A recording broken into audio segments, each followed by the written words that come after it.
টাকা একটা খেলা। এই খেলায় কেউ জিতে যায়, কেউ বা সারা জীবন হেরে যায়।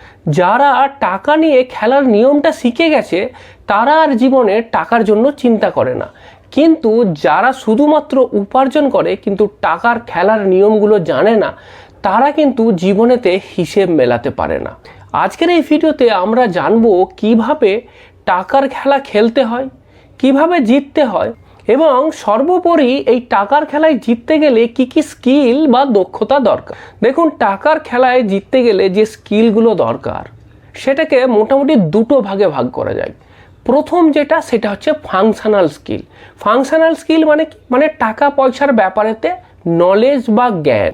কিন্তু এই সমস্ত ফাংশনাল স্কিলগুলো জানা সত্ত্বেও টাকার খেলায় আপনি জিততে পারবেন না যদি আপনি বিহেভিয়ারাল স্কিলগুলোকে আয়ত্ত করতে না পারেন।